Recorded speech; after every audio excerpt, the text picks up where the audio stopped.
Yeah. Hello, everyone. Nice to be here with you this evening. My name is Temi, and I'm a product design manager at Instagram.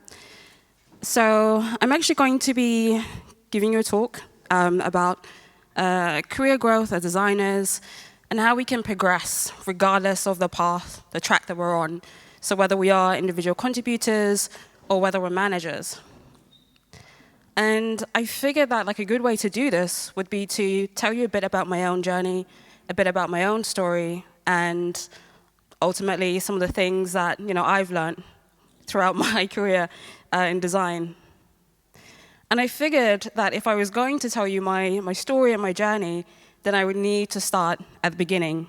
I would need to tell you about why I got into design in the first place.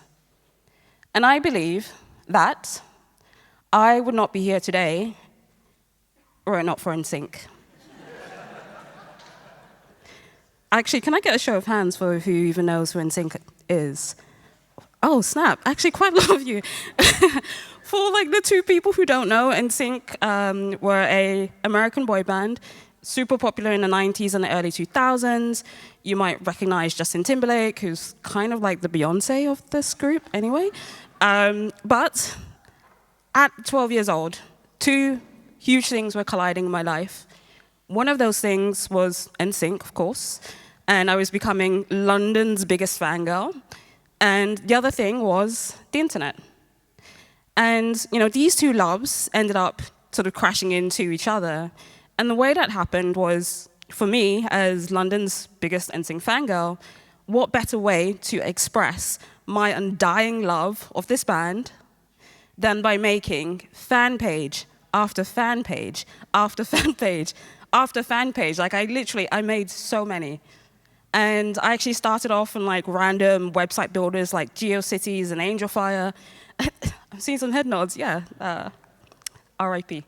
I started off with these website builders, but eventually kind of graduated to learning more about HTML, learning more about CSS. And for me, this was actually such a fun time on the internet, because there were a lot of girls around my age who were doing the exact same thing, who were coding, probably for Backstreet Boys or NSYNC or whatever, but we were coding. And for me, this was such a journey of discovery, of learning how to make things for the internet. At some point, I moved past my boy band phase, unfortunately, but what I didn't move past from was my love of making things for the internet. I moved on from these fan pages to making my own personal websites. I started making blogs before they were called blogs. I got really into digital collage. And I think I got to about 16 or 17 when I realized that you could actually do this as a job. I had no idea that was the case beforehand, just crazy.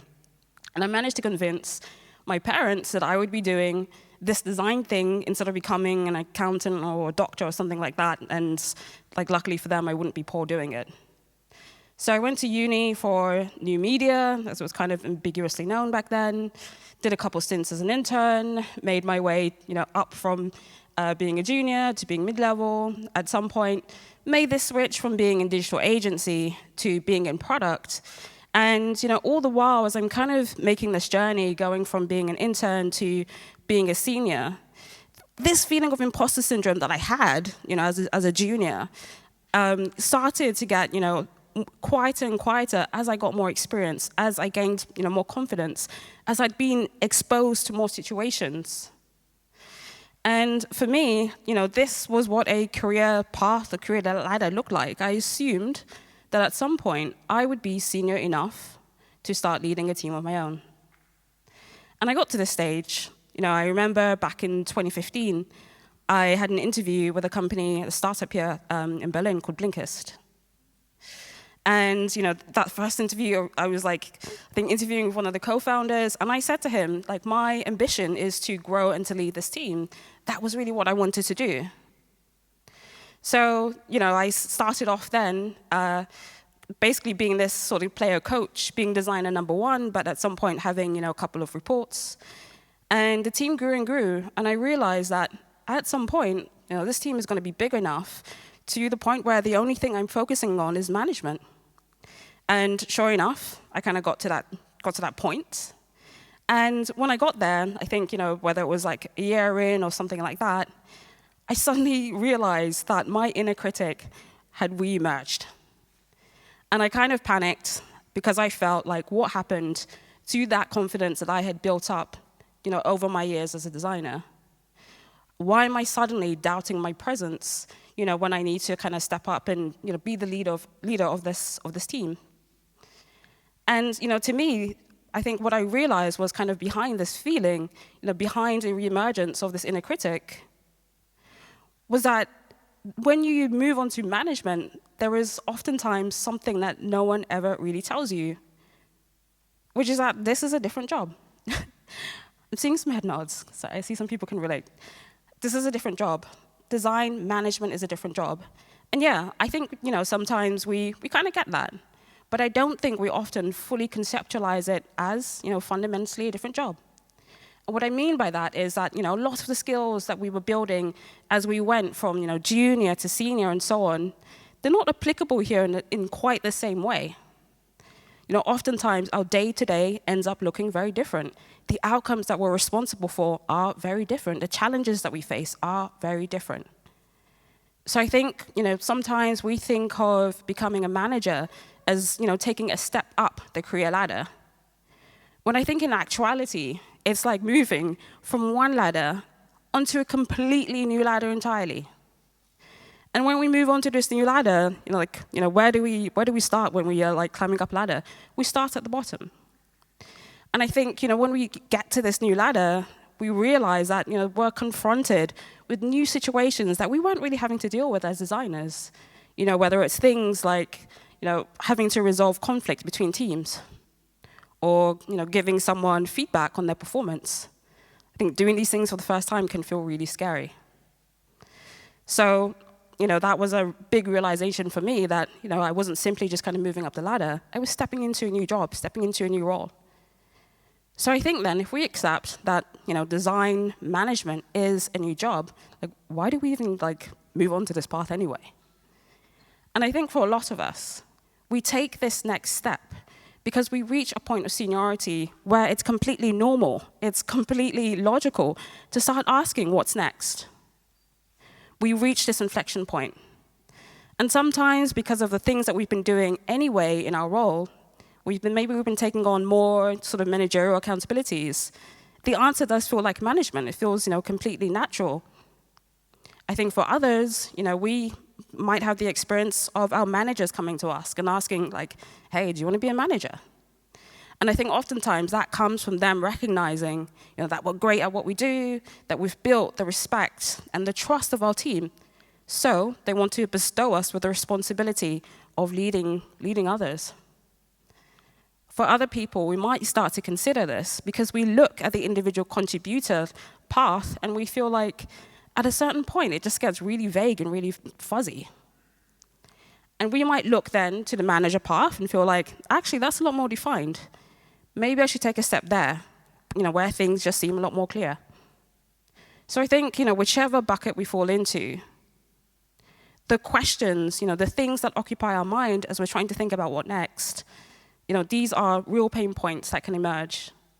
And I think, for senior ICs, there can be a number of different questions that come up. This is something that I've experienced as a manager with my own team, my own direct reports. So I think, some of these questions can be as broad as, how do I keep growing on the IC path? Or they can be things like, how do I increase the scope of my work? We might be seeing new challenges, bigger challenges in our organizations, but feel like, because of our title or because of organizational structures, that we're not really empowered to do that work. Meanwhile, I think for managers, even when we make this step enthusiastically, there can still be real challenges, real tensions that come up. Can be things like, how do I prove my impact in this role? Or even, how do I know what I don't know? And I think oftentimes that comes from realizing that we are going to be facing new challenges. And we're going to be facing new challenges for the first time. So how can we identify our blind spots so that we can really step up and move through them, navigate through them effectively? And so I think although, these pain points differ for senior designers and for managers, they do share similarities. And I think in both cases, we're unsure about how to grow beyond our current point and how to continue being impactful. So to sort of talk a bit more about how we grow, beyond our current point and how we can continue being impactful and resolve some of these tensions, I first want to show you something that has always fascinated me. So in my 12, 13, I've lost count at this point, plus years of being, in this industry, designers have had what I can only describe as a revolving door of titles. When I first got into this industry, web designer was like, the standard. And then we had multimedia designer, which I personally find kind of charming. I think it's still my favorite. And then we had things like visual designer. I think I was called that once. UX, UI designer, or is it UI, UX? I literally never know. And I think today, a title that you'll commonly come across is product designer. And I'm sure if we check back in, 3 or 5 years from now, today's product designer will have already been called something else. Like, why does all of this even matter, though? To me, it matters because the role of design has been shifting along with the industries that we're a part of. And while the services, tools, mediums may change, what stays true for us is the need to understand and advocate for the power of design. It's the need for us to be change agents. It's the need for us to look beyond the realm of the obvious in order to uncover new possibilities. And I think ultimately, it's about making life better for the real people that we design for. So I like these 2 examples from Apple, because I think in both cases, design was used to push the medium. And I think in both cases, design was used here to help everyday people achieve more from these objects. These designs managed to be differentiators for Apple. They also managed to be emotive. And for me, they remind me that design is a practice to identify and answer hard problems. It gives us a way to show, not just tell, what the future could look like beyond words. I'm talking about, outcomes that go beyond a title. Getting to these outcomes, they're bigger than a title. They require us to do work that, sometimes goes beyond, our simple day-to-day stuff.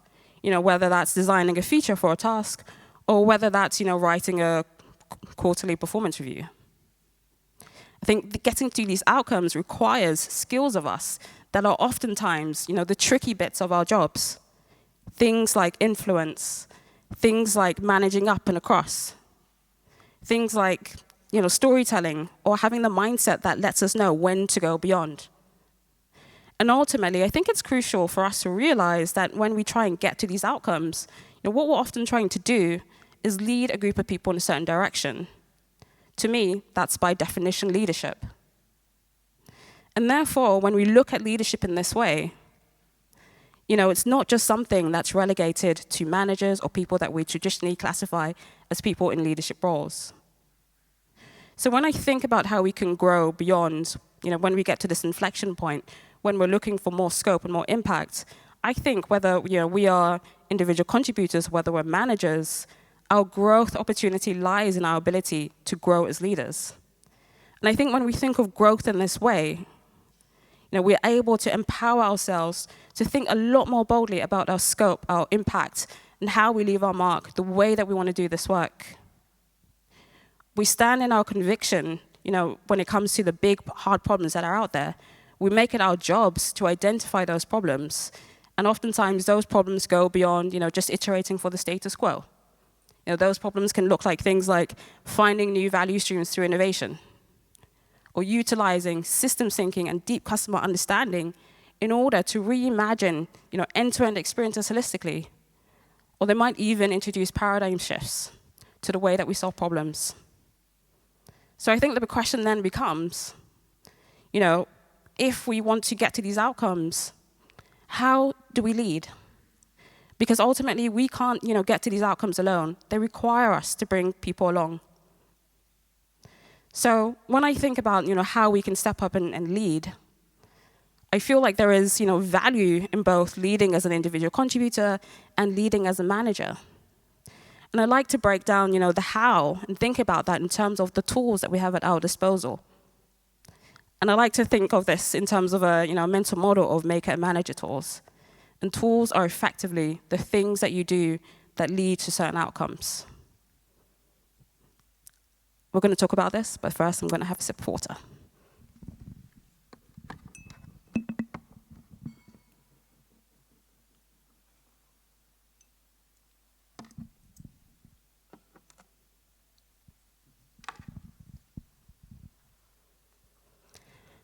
So, tools, the things that you do that lead to certain outcomes. I think as designers, we have a whole host of them. Things like collaboration, things like strategy, things like direction, prioritization, managing up. I think, whether we are makers, so individual contributors, or whether we are managers, we sometimes share some of the same tools, but our approach might be different. And I think, again, whether we are makers or whether we are managers, we have unique tools at our disposal because we're driving specific outcomes, because we're responsible for certain things. So I want to kind of hang out here for a bit and talk about some of these tools. So strategic thinking, for me, this is like one of the tools that I love. And I think, it's something that we utilize whether we are managers or whether we are makers. Our approach to this, though, can be different. So I think for managers, when we're able to utilize strategic thinking well, we're able to make it clear to the team where we're placing our bets. And we're able to do that through shaping coherent and convincing strategy. Strategy that makes, business goals human, and we're able to do that by connecting those goals back to the people problems. We're able to provide a clear why for what we're doing so that, we can get the team moving in a unified direction. Now, I don't know about some of you, but I've definitely been in companies where there's been a lack of strategy or there's been a lack of vision. And I think what ends up happening is that people are just like, so what problem are we solving? Like, people end up running around like headless chickens. And I think, the negative outcome that you have from that is, basically wasted energy, wasted focus, and, at the absolute worst, people feeling disempowered and demotivated. So I think it's our role as managers to utilize this tool in order to provide that clarity. I think that is, one way that we lead when we focus on this. I think when it comes to makers, really senior ICs are able to proactively identify opportunities that unlock or even create value. They're able to provide compelling vision, that helps to align several teams. And they're not just thinking about, providing a vision, for their particular mission team or their squad or their pod or like whatever the term might be in your organization. They're actually looking across teams in order to think about, how do we connect the dots and make sure that these outcomes are holistic. And I think that's like a real strength, a real superpower. I think another tool that we have at our disposal, and which I think is amazing for us as designers, is storytelling. And I think oftentimes what we're trying to do as designers is to understand the human story behind the problem. So I think, when we're able to utilize this, I believe that managers and makers kind of use it in similar ways. And when we're able to use it successfully, we can influence and inspire our teams, our peers, our companies, on the value of solving specific problems. And we're able, to make it clear, why that problem is worth solving. We can do that in a way that not only fosters education and understanding, but makes it clear what the risk of not solving that problem would be, so that it ends up igniting people into action. Now, these are just, 2 tools. And I think, obviously, the tools are not the only thing that you focus in order to lead successfully. But I think truly understanding your tools, helps you have that building block. It helps you, kind of demystify, what it means to lead. And I think when it comes to these tools, there are unique ones, whether we are makers or whether we're managers. And I think when it comes to makers, again, there are a plethora of tools that we can use. I think one that's particularly amazing is design craft. And by design craft, I mean things like visual design, interaction design, prototyping, problem solving, and so on. And I think design craft is an awesome one because it enables you to articulate possible experiences. It goes back to the show, not the tell. And when I've seen, really senior designers utilize this well, it's incredible to see how they're, able to kind of cut through noise. When you have like several people in leadership, several people in different teams just completely, with different ideas about what to do. And oftentimes, these senior designers are able to say, let's anchor on this as an experience and let's figure out, what's right about it or what's wrong about it. That gets people moving in a way, that is a lot more efficient and gets people speaking the same language, way faster. I also think design craft is a fantastic tool because, when I see, really senior designers help educate other designers in their teams or across the company on how to do great work, they end up, helping to up-level the quality of the work that's being done around the organization, which again is just kind of like an amazing superpower to have and results in better outcomes for the people that we're designing for. Now, I think when it comes to managers, again, we have a whole bunch of tools. I think team health and team culture is a great one. And I think there are many ways to approach this. I think one, successful outcome, sees you building an environment of trust and psychological safety, where people feel open, feel trusted, feel heard, and ultimately feel able to do their great work. So now I'm not saying that, as a maker, you can't focus on team health and culture. Or as a manager, you can't utilize design craft. What I am saying is, depending on your path, depending on your role, you might find yourself picking up, certain tools more than others. And that's why I think it's important to understand, what tools you have at your disposal. It's important to understand what tools give you energy. It's important to understand, what tools are the sharpest, which ones are the weakest, and where you can improve. And I think ultimately that, by understanding and sharpening our tools, we can develop stronger playbooks, and these lead to more effective outcomes. Now, I like to think of playbooks as kind of like a cheat code for how you navigate through certain situations. And when we're kind of going through something for the first time, we don't tend to have a playbook. But when we go through something, multiple times, we start to build up this sense of trial and error. We start to understand, what's worked, what hasn't. And I think, when we have, sharp tools that we understand, we're able to navigate through those situations a lot more effectively and with a lot more confidence and with a stronger intuition of what we're doing. So I like to think about leadership in this way and about how we lead in this way, because I think when we break it down, what kind of emerges when we look at growth from this angle is the idea that design leadership as a craft. I think it is something that we can and should aim to get better at. It's a practice that we can kind of live daily. We can understand, where are our weak spots, put ourselves in situations that challenge us, that kind of, force us to improve. And I think, we should be thinking about, our practice of design leadership in the same way that we think about, strengthening our hard skills. And ultimately, when it comes to, design leadership and, the craft of design leadership, I think what's also important to recognize is that we don't necessarily get better at this through moving through our career path or moving through ladders at speed. I think sometimes when we, recognize, that we can gain experiences in, whether we're moving laterally or whether we're hanging out in a certain problem space for a longer time, I think, we open ourselves up to learn different things depending on, what kind of situation or what context we're in. And I think by thinking about our careers as a jungle gym rather than a ladder, we're able to more intentionally, think about where and how we gain experience. We're able to embrace opportunities that help us grow, even if they don't seem so obvious, even if they diverge from this linear path. And we're then able to strengthen our playbooks. So I wanted to kind of give an example, of, I think, just how I've kind of thought about my own practice of design leadership and how this idea of the jungle gym applies to me. But in making this talk, I realized that in order to actually do that, I would have to start with a confession. And that confession is that I always assumed that as I got more experience, I'd just be leading bigger teams. In actuality, as I've gotten more experience as a manager, the teams that I've been leading have been getting smaller. So at Blinkist, I led a team of 14. At Shopify, where I went to next, I led a team of 9. And today on Instagram, I lead a team of 4. And I think if I was to kind of look at this experience as needing to be linear, firstly, I would think like, okay, what the heck? Like, I'm going backwards. Where did I go wrong? Like, panic, panic, panic. Because ultimately, this doesn't really tell, neat and tidy story of, linear career progression. I think if it did, I'd be, leading a team of 20 somewhere. But I think what it does tell, is a story of leading a team that designed for 13 million people.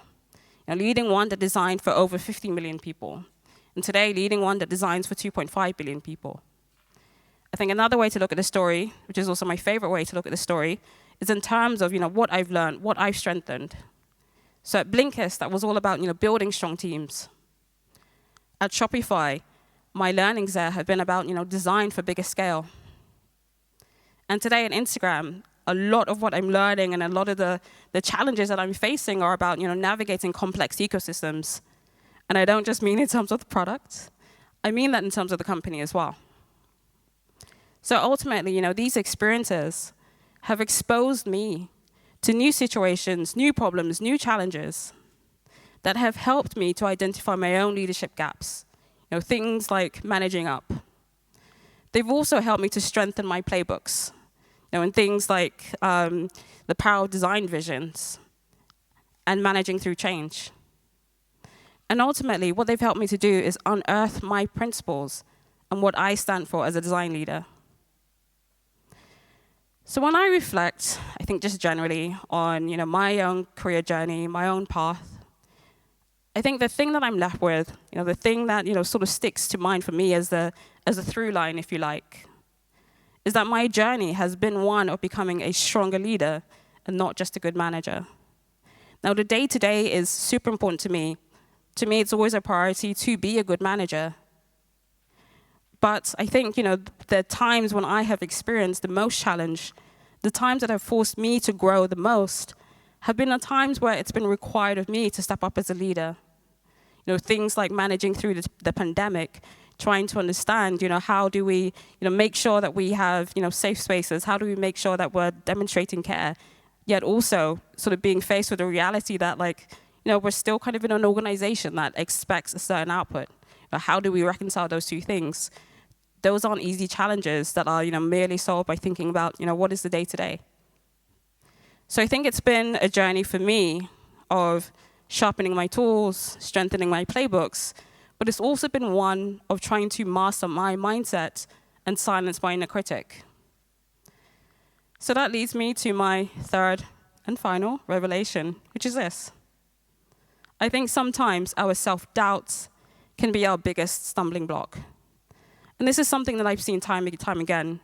And I've seen this with people who are, amazingly talented, who can, do great work, who have, great intuition and great conviction over things. But their self-limiting belief, their inner critic, their self-doubt holds them back from doing the work that they can do. And this is something that I've seen with, in myself. So if we think back, to that point where I felt that, reemergence of my own inner critic, or think back to my own inflection point, and I think about what I would have wanted to hear, at that point, I think it might have looked a bit like this. So if you find yourself thinking or saying, people won't take me seriously, don't feel tempted to feel like being authoritative is the way through. Be consistent, have a perspective, be reliable. Ultimately, the best leaders that I've seen, whether they are makers or whether they are managers, have embodied these things. And it's only through this that they've been able to build up, the trust, the credibility, the respect of their peers and of people in the wider organization that gives them the platform to lead and to do, bigger work, to do work that, is bigger scope, has more impact. Ultimately, there is no shortcut to clout. If you find yourself thinking or saying, am I good enough to be here? I want to say to you, embrace your current states and nurture your future self. And what I mean by this is, the things that you've done, up until this point, these have incredible value. As a manager, whether that is your design eye, whether that's your ability to, give good design critique, whether that's your ability to educate others, this still has value, even if your day-to-day has changed. However, you're obviously going to be facing new challenges, new situations. So embrace being a beginner again. And approach this path with curiosity and not perfection. And I think, for senior individual contributors, embrace the path of mastery that you're on. You're going to be solving, more abstract, more interconnected problems, and need to sharpen your tools as an individual contributor in order to lead. And I think in both cases, sometimes what kind of befalls us when we get to a level of seniority is that we think that we can't ask for help. In my case, some of the best things that I've done for my career, both at Blinkist and also at Shopify, was actually just having a leadership coach. And for me, that gave me, a space to just kind of be open about the difficulties that I was facing. It gave me a space to be open about my challenges. But it also gave me the opportunity to identify my blind spots and work through them. So I think, whether you have a leadership coach or you have a mentor, or you just have like a really strong support network around you, seek guidance if and when you need it. And finally, if you find yourself thinking or saying, I don't know where to go from here. I think as we get more senior, things like career frameworks, things like ladders start to feel a lot more fuzzy, start to get a lot more undefined. That's why I think it's important for you to define what success looks like for yourself. And I think one way, to do that is, through a North Star, having an aspirational vision for where you want to go. And that North Star is made up of things like your values, it's made up of things like, the tools you want to sharpen, it's made up of things like where you want to do that work. And the thing that I love about it is that it's personal to you. It captures your motivations, it captures what's important to you. It's not defined by anyone else. And it enables you to think about, as you move through your career, where those opportunities are that are going to allow you to grow. When I kind of reflect back, like way back, from being, a junior, I always thought that, getting to the top, getting to seniority was like a race to the top. And what I realized, after like 13 years, I honestly feel like I barely scratched the surface. It's like careers are long, careers are seriously long. Like if we retire at 60, we're gonna be here for a while. And what I'm trying to say is that, depending on your life stage, depending on, your circumstances, what you prioritize, these things change. We rarely stay static. That's why I personally love seeing people who, have gone from being an individual contributor to being a manager, to going back to being an individual contributor, to going back to being a manager. And early in my career, I never saw those things. And, even saying it kind of sounds wild, but I've seen it, and it's amazing. It's absolutely amazing to see people treat this idea of, career paths or ladders as more like a pendulum. And they swing between the two.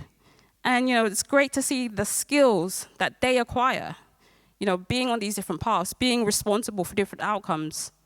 It's great to see the way that they approach problems, with a different perspective. I've loved seeing people who, stand in their conviction and say, I'm never going to become a manager. I have a lot of I've led a lot of designers who have just kind of flat out said that, yeah, it's not for me. I'm like, yeah, great, amazing. But I love that conviction because what it does is it gives people a lot of clarity and a lot of focus. And I think it's amazing, when an individual contributor is able to maybe, influence their companies to make that next path for them. And sometimes that comes from showing the value of the work first so that people can get it and they can understand, what the value is of having someone at that next role. I've also absolutely loved seeing people who just, decided, I'm going to chart my own path entirely. I think that's amazing. So I feel that oftentimes we don't think, that there is, fluidity in this profession. And I think in reality, there's often more fluidity than we think. So I don't believe that there is a career blueprint. But I personally find that really exciting because it means that you get to write your own story for yourself. Thanks.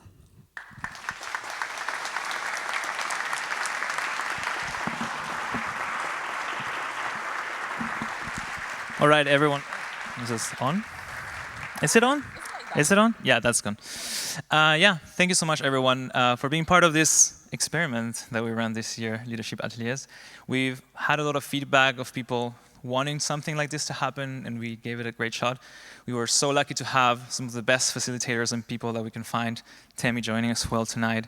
And it doesn't end here. Now you all will receive a very nice dinner in this sharing is caring concept where you'll have a bunch of stuff on the table and just grab whatever you want. It's all very nice food prepared by Mars. We have behind your program or inside your program a list of all that's there. If you have any allergies or things that you don't eat, please check it so you don't die. Yes, we'll also have a selection of 3 wines that are also behind, inside the program. They will, people will be passing by with the wines. You can ask them whatever you want. If you prefer beer, they will also bring that to you. We're here until 10, and then we'll close down to prepare for tomorrow, last day of Hatch conference. Thank you very much.